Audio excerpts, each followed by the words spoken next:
Kolluru వెలుమలలో best flat కోసం చూస్తున్నారా? రాధే స్కైనే ఎంచుకోండి. నమస్తే, నేను Vijay. India Pakistan cricket match అంటే ఒక్క ఇండియా పాకిస్తానే కాదు, యావత్ ప్రపంచం అంతా కూడా ఈ మ్యాచ్ వైపు చూస్తుంది. ఈ మ్యాచ్లో ఎవరు గెలిచే అవకాశాలు ఎక్కువగా ఉంటాయి. సో ఎప్పట్లాగానే ఇండియానే ఫేవరెట్గా ఉండే అవకాశం ఉందా, లేదంటే లాస్ట్ టైం ఐసీసీ ట్రోఫీలో జరిగినటువంటి ఫైనల్లో జరిగిన పరాభవాన్ని రివెంజ్గా తీర్చుకునే అవకాశం ఇండియాకు వస్తుంది? వీటి గురించి డిస్కస్ చేద్దాం.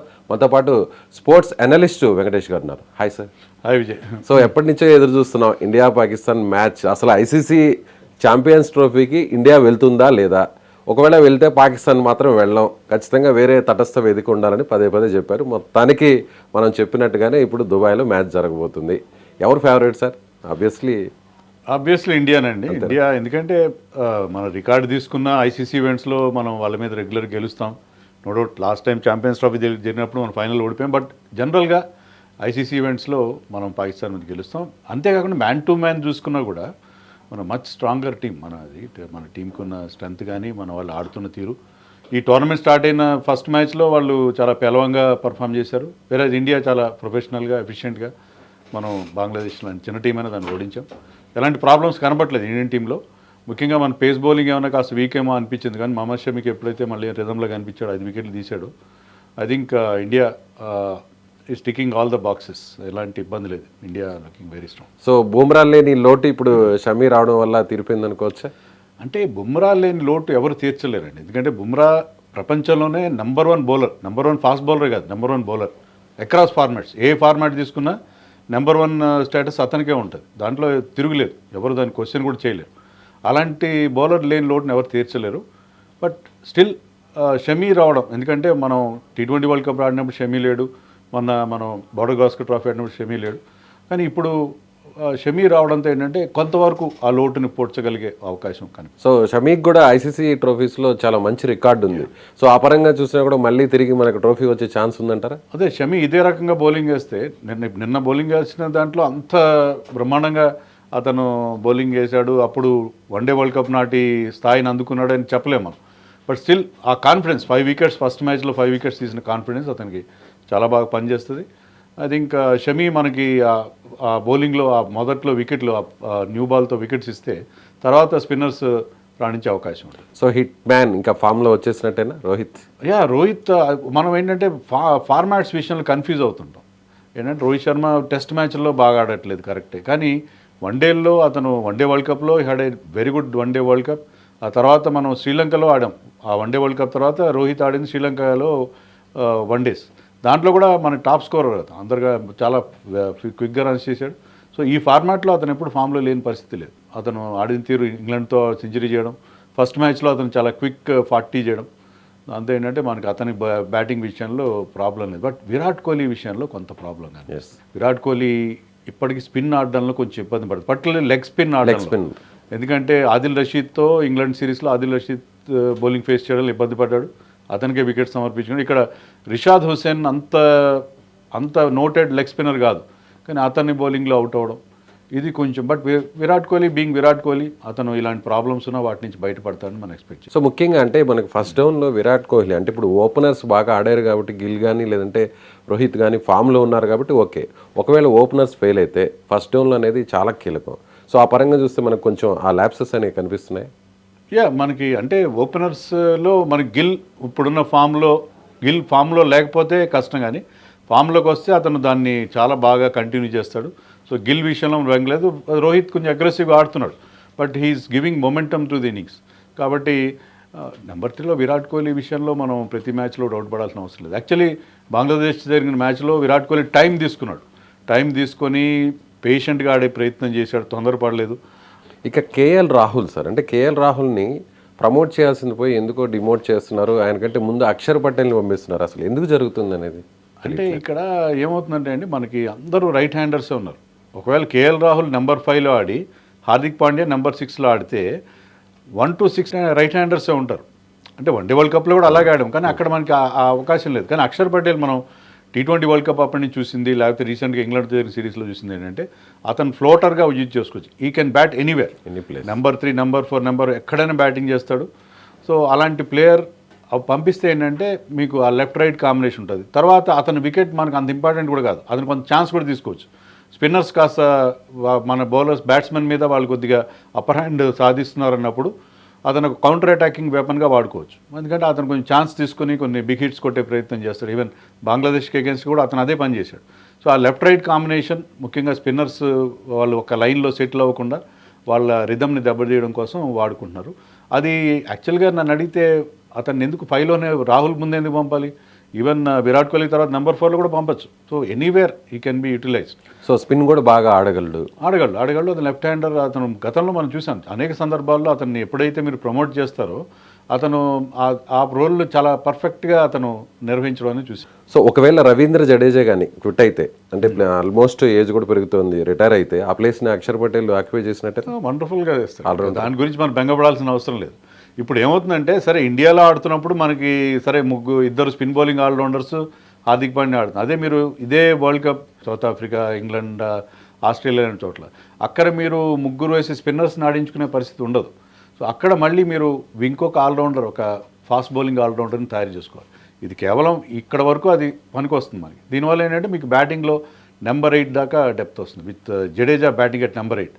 సో మనం బంగ్లాదేశ్తో జరిగిన మ్యాచ్లో కూడా చూసాం, వికెట్లు పడుతున్నా కూడా మనకి ఎలాంటి డౌట్ లేదు. ఎందుకంటే ఒకవేళ రాహుల్ అవుట్ అయినా తర్వాత హార్దిక్ పాండ్యా ఉన్నాడు, హార్దిక్ పాండ్యా తర్వాత జడేజా కూడా ఉన్నాడు. సో మనకి బ్యాటింగ్లో నెంబర్ 8 దాకా ఉండడం అనేది మనకు చాలా పెద్ద ప్లస్ అవుతుంది, ముగ్గురు ఆల్రౌండర్స్ టీంలో ఉండడం. దానివల్ల మీకు బౌలింగ్ ఆప్షన్స్ కూడా మీకు పక్కా బౌలింగ్ ఆప్షన్స్ 6 దొరుకుతున్నాయి.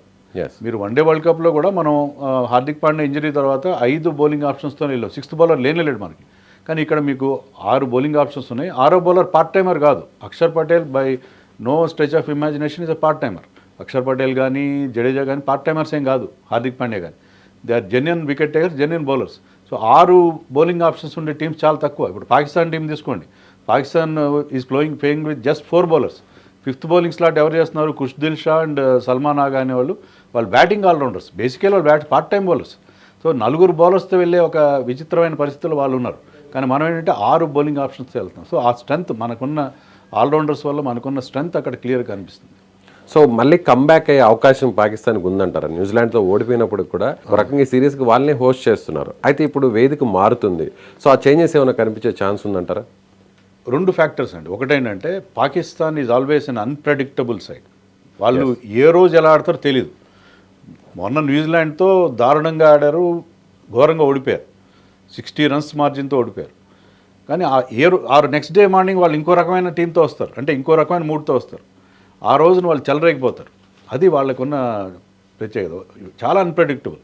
సో అందులో ఇండియా ముందు ఆడుతున్నప్పుడు వాళ్ళకి ఒక రకమైన కసి ఉంటుంది, ఎప్పుడు ఉంటుంది. అంటే ఇండియా వాళ్ళు హోస్ట్ నేషన్ అయినా అక్కడ రాలేదన్న కసి కూడా ఉంటుంది. సో ఎలా ఆడతారు మనం చెప్పలేం. మనతో జరిగే మ్యాచ్లో వాళ్ళు ఏ విధంగా పర్ఫామ్ చేస్తారనేది మనం చెప్పే అవకాశం ఉండదు. That team can bounce back ఖచ్చితంగా. ఆ టాలెంట్ ఉంది వాళ్ళ దగ్గర, టాలెంట్ ఖచ్చితంగా ఉంది. మనం చూసే కదా న్యూజిలాండ్ జరిగిన మ్యాచ్లో కూడా సల్మాన్ ఆగా, ఖుష్దిల్ షా లాంటి వాళ్ళు మంచి కౌంటర్ అటాకింగ్ నాక్స్ ఆడారు. వాళ్ళ బౌలర్స్లో నసీం షా బాగా బౌలింగ్ వేసాడు, వాళ్ళ లెగ్ స్పిన్నర్ అబ్రార్ చాలా మంచి బౌలింగ్ వేశాడు. వాళ్ళకి కొన్ని ప్రాబ్లమ్స్ ఉన్నాయి. ముఖ్యంగా ఏంటంటే వాళ్ళ main fast bowler Shaheen Afridi గతంలో ఉన్న రిథమ్ లేదు, పేస్ కూడా డౌన్ అయింది, వికెట్లు రావట్లేదు అతనికి. సో అతని బౌలింగ్ చాలా ఆర్డినరీ. అతను ఇంజరీ నుంచి వచ్చిన తర్వాత he is not the same bowler. మనం గతంలో T20 వరల్డ్ కప్స్లో వాటిలో చూసాం, ఇండియాకి చాలా ఇబ్బంది పెట్టాడు అతను.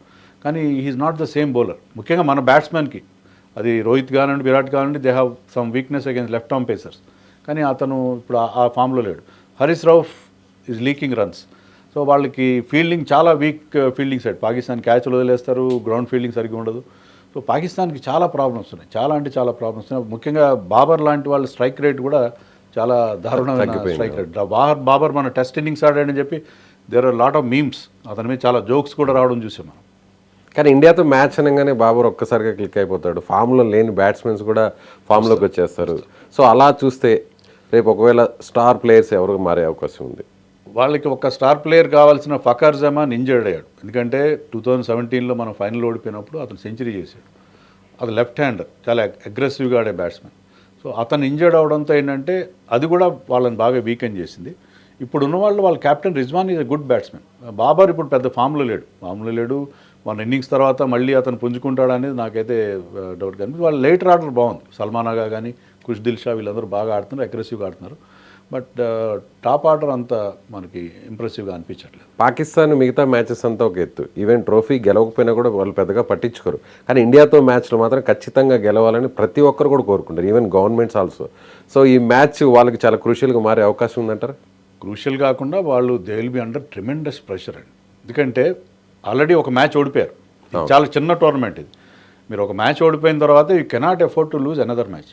ఇండియాతో మ్యాచ్ ఓడిపోతే వాళ్ళు అవుట్ ఆఫ్ ది టోర్నమెంట్ అయిపోతారు, ఇంటికే. వాళ్ళు హోస్ట్ చేస్తున్నారు దాదాపు 30 ఏళ్ళ తర్వాత ఒక ఐసీసీ ఈవెంట్ వాళ్ళు హోస్ట్ చేస్తున్నారు, చాలా చాలా లాంగ్ గ్యాప్ తర్వాత. సో అలా హోస్ట్ చేస్తున్నప్పుడు హోస్ట్ నేషన్ కనీసం గ్రూప్ స్టేజ్ దాటకుండా నాకౌట్కి వెళ్ళకుండా బయటికి వెళ్ళిపోతే అంతకంటే పెద్ద డిజాస్టర్ ఇంకోటి ఉండదు. సో వాళ్ళ మీద మామూలుగా ఇండియా మ్యాచ్ అంటేనే భయంకరమైన ప్రెషర్ ఉంటుంది, ఇది డబుల్ ప్రెషర్ అనమాట. ఎందుకంటే అది నాకౌట్ మ్యాచ్, అది మనకి నాకౌట్ మ్యాచ్ కాదు, మనం ఆల్రెడీ ఒక మ్యాచ్ గెలిచాం, వాళ్ళకి అది నాకౌట్ మ్యాచ్ కాబట్టి చాలా ప్రెషర్లో ఉంటారు. సో మీరు అన్నట్టు ఆ కసి ఉంటుంది ఇండియా మీద గెలవాలని, but at the same time ఓడిపోతే మన పరిస్థితి ఏంటి, మన అభిమానులకి మన మొహం చూపించగలమా అనే ఒక ఫీలింగ్, అది చాలా వాళ్ళని కొంగదీస్తానని అనుకుంటున్నాను. ఐసీసీ టోర్నమెంట్స్లో ఇండియా ఇప్పటివరకు పాకిస్తాన్ మీద ఎప్పటికీ ఓడిపోలేదు, కానీ ఐసీసీ ట్రోఫీలో లాస్ట్ టైం ఓడిపోవడం జరిగింది. సో ఆ రివెంజ్ ఇప్పుడు తీర్చుకునే అవకాశం ఉందంటే భారీ విక్టరీ ఏమన్నా మనం కొట్టే ఛాన్స్ ఉందే?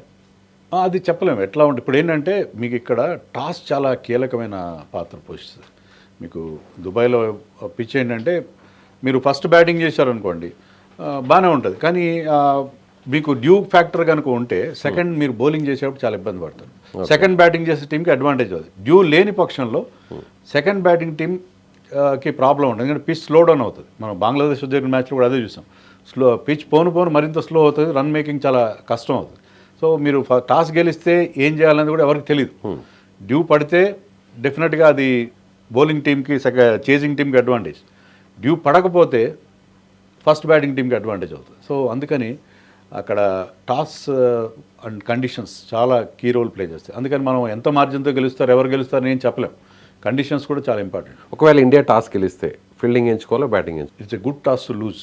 అంతేనా? ఇద్దరు క్యాప్టెన్స్ ఏమనుకుంటారంటే టాస్ ఓడిపోతే బాగుంటుంది, ఎందుకంటే వాళ్ళు తీసుకున్న నిర్ణయం కనుక బెడ్స్ కొడితే, మన చూసాక పాకిస్తాన్ టాస్ గెలిచి ముందుగా వాళ్ళు న్యూజిలాండ్కి బ్యాటింగ్ ఇచ్చారు, న్యూజిలాండ్ 320 రన్స్ కొట్టారు.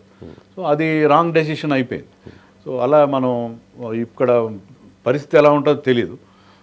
మరి డ్యూ పడకపోతే batting first is always advantage, dew పడితే chasing will be an advantage. ఒకవేళ డ్యూ పడితే ఎంత ఫస్ట్ బ్యాటింగ్ తీసుకున్న వాళ్ళు ఎంత చేస్తే గుడ్ టార్గెట్ అనుకోవచ్చు? డ్యూ పడుతుందనే ఫస్ట్ బ్యాటింగ్ చేసే వాళ్ళు బ్యాటింగ్ చేయాలి, ఒక 20-30 రన్స్ ఎక్కువ చేయాలి మామూలుగా మన పార్ స్కోర్ అనుకునే దానికంటే ఒక 20-30 రన్స్ ఎక్కువ చేయాలి. ఎందుకంటే బౌలర్స్ ఇబ్బంది పడతారు డ్యూ పడితే, బ్యాటింగ్ ఈజీ అవుతుందని చెప్పి. సో అందుకని డ్యూ పడే పరిస్థితి ఉంటే మీరు మరింత అగ్రెసివ్గా ఆడాల్సిన అవసరం ఉంటుంది. సో ఎంత టార్గెట్ పెడితే బాగుంటుంది? అక్కడ 300 రాదండి అక్కడ, ఎందుకంటే మీకు ఇప్పటివరకు 59 మ్యాచెస్ ఎన్నో జరిగినాయి దుబాయ్ దాంట్లో, మీకు ఒక 5-6 300 స్కోర్స్ వచ్చినాయి. సో రేర్గా మీకు అక్కడ 300+ స్కోర్స్ వస్తాయి. కాబట్టి ఏంటంటే ఒక 280-290 చేయగలిగితే anything about 270 is a difficult target to చేస్. Thank you sir. చూద్దాం మరి ఇండియా పాకిస్తాన్ మ్యాచ్లో మళ్ళీ ఫేవరెట్గా ఇండియా దిగిపోతుంది. సో పాకిస్తాన్ మీద తీవ్రమైనటువంటి ఒత్తిడి ఉంది. సో పాకిస్తాన్ గెలిచే అవకాశాలు ఎంతవరకు ఉంటాయో, ఒకవేళ ఓడిపోతే మాత్రం ఖచ్చితంగా ఇక ఇంటికి తిరిగి వెళ్లాల్సినటువంటి పరిస్థితి ఉంది. అందులోనూ పాకిస్తాన్ ఈ సిరీస్ని హోస్ట్ చేస్తుంది. సో దారుణమైనటువంటి అవమానాలకు కూడా గురయ్యే అవకాశాలు ఉన్నాయని అనలిస్టు వెంకటేష్ గారు చెప్తున్నారు. Thank you.